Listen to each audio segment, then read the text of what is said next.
প্রিয় কৃষক ভাই, আসসালামু আলাইকুম। মাঠ জুড়ে এখন আমন ধানের কি সুন্দর সবুজ সমারোহ, চোখের শান্তি, মনের আনন্দ।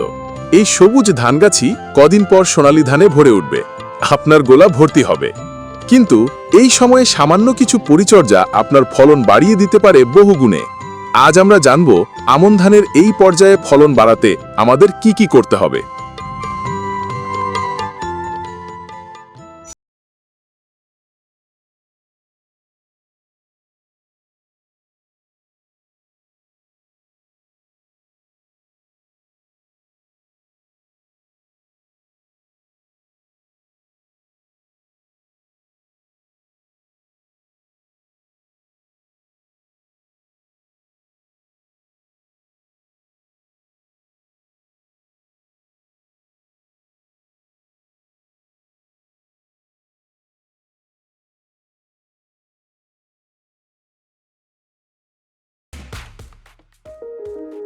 বন্ধুরা, ধান লাগানোর 40-50 দিনের মধ্যে গাছের সর্বোচ্চ কুশি হয়।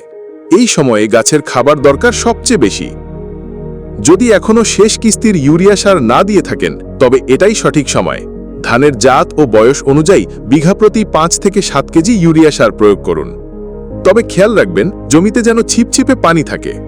এই সময়ে 10 থেকে 12 কেজি পটাশ সার প্রয়োগ করা খুবই জরুরি। পটাশ গাছের কাণ্ড শক্ত করে, রোগ প্রতিরোধ ক্ষমতা বাড়ায় এবং ধানের দানা পুষ্ট হতে সাহায্য করে। যদি আপনার জমিতে গন্ধক বা দস্তার অভাব থাকে, তবে বিশেষজ্ঞের পরামর্শে জিপসাম ও জিঙ্ক সার প্রয়োগ করুন, এতে ফলন ভালো হবে।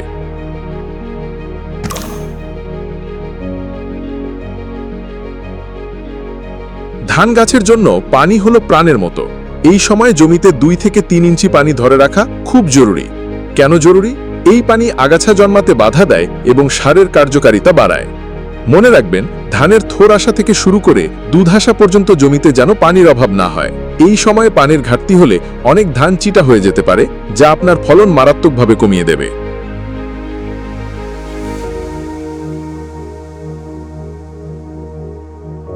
জমির আসল শত্রু হলো আগাছা। আগাছা আপনার ধানের খাবার, আলো, বাতাস সবকিছু কেড়ে নেয়। তাই জমিকে আগাছা মুক্ত রাখুন। ইউরিয়া সার প্রয়োগের আগেই একবার আগাছা পরিষ্কার করে নিন। আপনি হাতে বা নিড়ানি যন্ত্রের সাহায্যে আগাছা দমন করতে পারেন।